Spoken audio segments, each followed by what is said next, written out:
Meacham, junior Matt Farrell, and senior Steve Astoria. Same rules apply. Please raise your hand and give your name and affiliation. We'll get a microphone to you to ask these gentlemen your questions. We'll go ahead and open it up for questions now.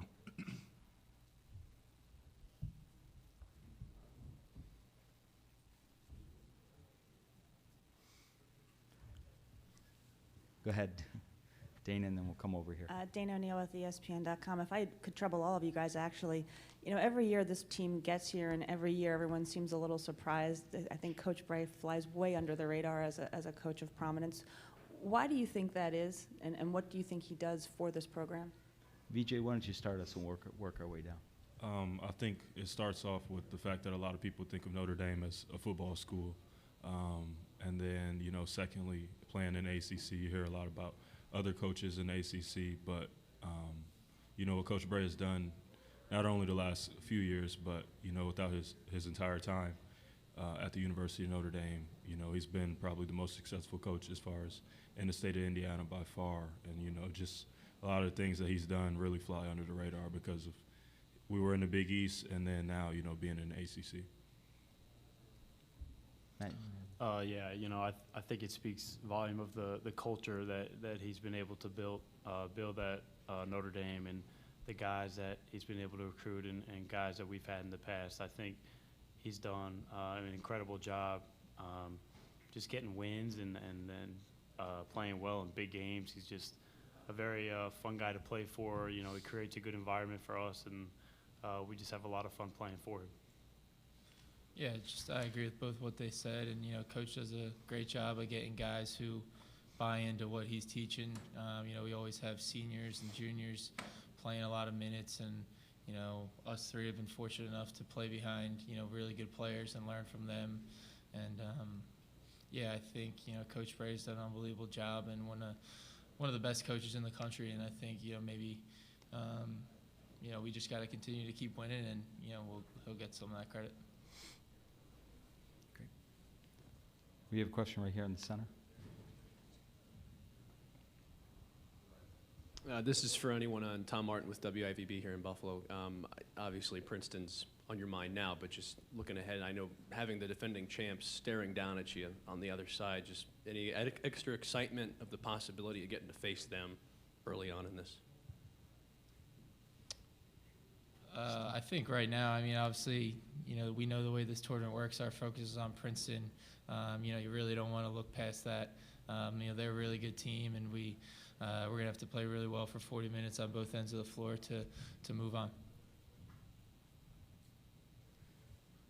Go ahead, Matt. Matt Bove, WKBW. You just kind of talked about it, and this is for anybody. 12-5. Historically, there is an upset in the tournament, it seems like every year.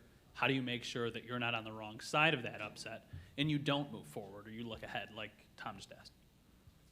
VJ, you want to start? I think the number one thing is, you know, treating every opponent with respect, regardless of our seed or their seed or anything like that.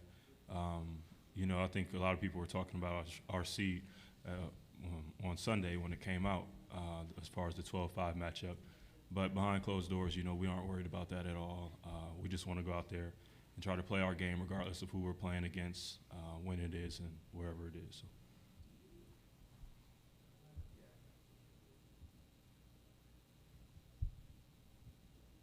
Other questions?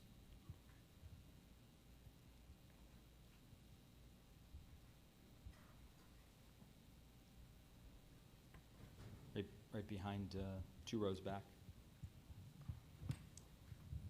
Question for Steve, Paul Gotham, Pick and Splinters.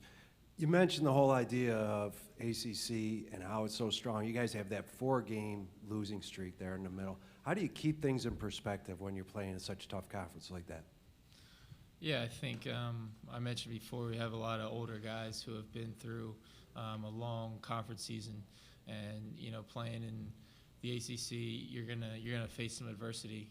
You know, we got off to a great start. We won our first 5 games, but, you know, the way the league is, you know, you're gonna run into some bumps along the way. And I think the great thing about this team, and, you know, the guys up here, and, you know, Bonzi and the other guys who play, you know, we never lost confidence. We knew we just had to kind of keep plugging. And, you know, after that losing streak, we had a home game, and once we got a win, we kind of got it rolling from there. So just never losing confidence, and I think that starts with Coach Bray and the way he keeps us ready, allows us to play loose, and all we needed, I think, was one win to get back on track.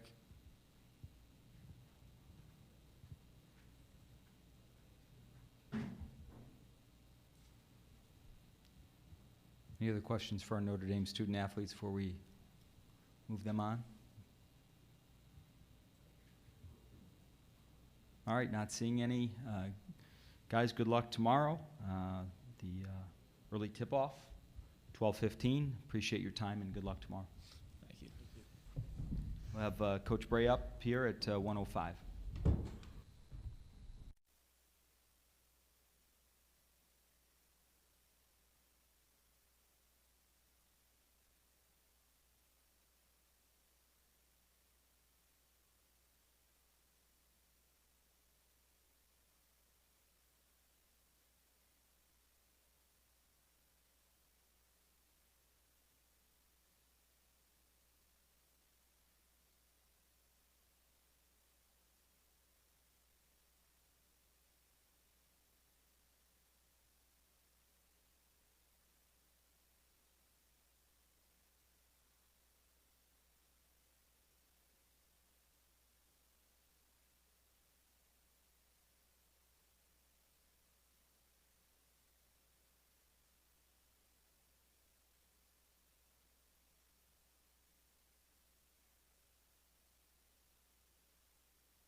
Before we get started with head coach Mike Bray, I want to note Alan Wazalewski from Notre Dame from the sports information staff over here on the left, who's here to help you with any other needs you have with Notre Dame student athletes or coaches.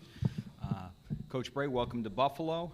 And before we take questions, we're going to have Coach make an opening statement.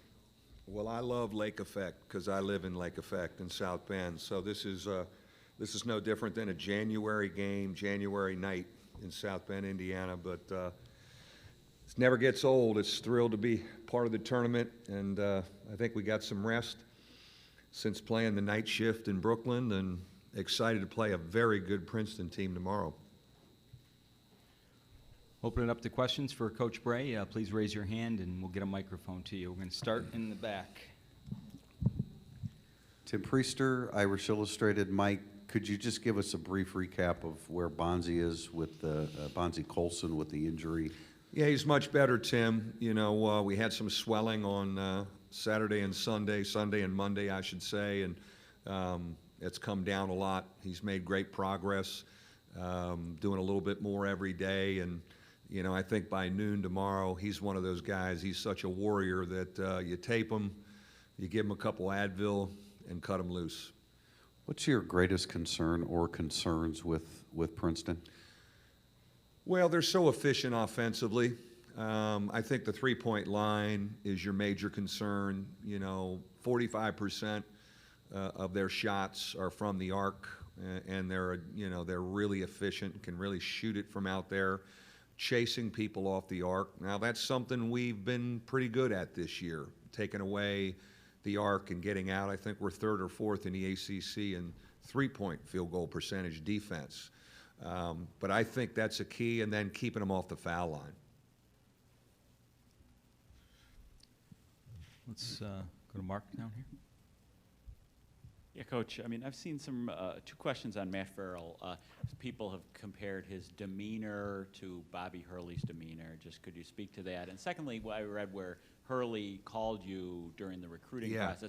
What was behind that? Was it, why did he call? Did he knew it was a Jersey thing, or his dad, or what?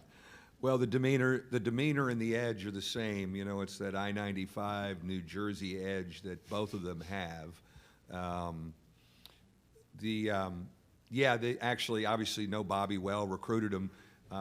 He tried to recruit him for here at UB, I believe, at the time, and knew him, and called me actually the day I was going down to watch him and said, Coach, I usually don't get involved. He said, I just love him, and he kind of made a comment. He said, he reminds me of myself. I said, well, this evaluation is now over. I know what to do. I think he's better than Hurley because he shoots it better. He shoots it better than Hurley. Yeah. He's not first team All-American. I think he's a better player than Hurley because he shoots it better. Right here, Dana, did you have a question? Dana O'Neill with ESPN. Hey, Dana. Hi, Mike. In some ways, do you feel like Bonzi kind of epitomizes your whole program? I mean, you guys, I was asking, your players always fly under the radar. You always fly under the radar. Bonzi flies under the radar. Are you all one and the same? We need to hire a new marketing department. You know, why are we always flying under the radar? We've been pretty darn good, but I think that's a good comparison. You know, Bonds has been that undersized guy that when he was being recruited, no one was sure, is he going to be big enough? Is he productive enough? And he probably does epitomize who we've been. Herringody was out of that mold as well. You covered him closely, obviously, when we were in the Big East. We've had a lot of guys like that, but Bonds is he's a good front cover guy for that. Coach, Heather Prusak with WGRZ TV here in Buffalo. I know you said you're familiar with Lake Effect Snow, but you also have a connection to Buffalo with your son playing football at UB. Big time. How much time did you spend here, and what were your experiences like when he was here? I still have an open bar tab at the bar at the Marriott Amherst. I'm going to have to go and clear that from 2008. 2008 MAC champs, that's all I'm talking about, baby. I was here for a lot of those games. My son had a fabulous experience at UB playing for Turner Gill. They won the MAC. And as much as many big games and exciting games as I've been part of, and tomorrow will be one, there's nothing like watching your son play and watching him win a MAC championship in Ford Field back in 2008. So he gave us the scouting report on the steakhouse last night, and but a lot of great memories here at Buffalo and of UB. And I think just a follow-up, you just got a job at a high school in Yeah. North Carolina. What's that like for you to see him Yeah, it's continue neat. that? He's a head coach now. He's saying he's all fired up, ready to go. They're moving to Charlotte. He did the college thing. He's going to do the high school thing. And I'm kind of his agent. He'd be pretty good back at UB someday. He'd be pretty good in about 6 or 7 years back at UB. Let's talk UB football. Let's not talk basketball. Let's talk MAC champs 2008. Yes. Right here. Coach Mark Tracy with the New York Times. I was wondering, watching tape on Princeton, if you see a little bit of yourself. Absolutely.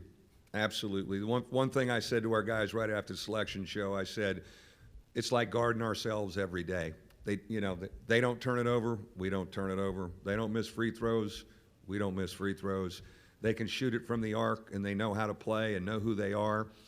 It's very, very similar. A coach very familiar with them said to me, they're smart and they're tough, like you. And it really is. And again, they've gotten away from just the pure Princeton offense. They're flowing a little bit more, which is how we've played at Notre Dame. They still have Princeton tendencies, but they're a little more, they're not married to the predictable movement every time down. Two very similar basketball teams, efficient and smart and know who they are, and old. But here's the difference. Now I know why Mitch Henderson looks so dang healthy. He hasn't lost since December 22nd. I mean, that's really good for your blood pressure in this business. He hadn't lost since December. What is that like? You go through, 2 months and you don't lose? Must be nice.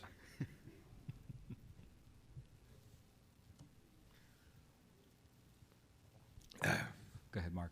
Right. You talked a little bit about this Sunday night after the selection, but going back to the Princeton offense, I mean, it used to be like way back in the day, Yeah. it would be like playing a real unusual team. But now, I mean, it's sort of everybody's sort of co-opted a little bit the spacing and shooting. Could you kind of comment on that? And do they have more back cuts still than other teams? They still cut, they still really go without it in back cut.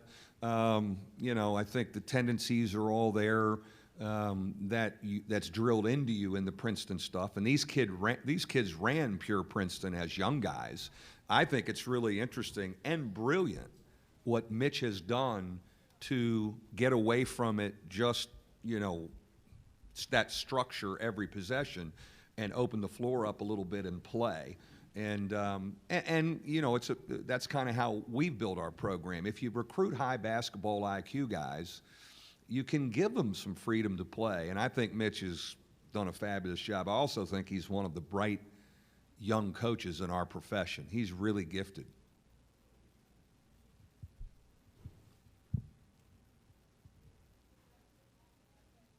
Any other questions for Coach Bray?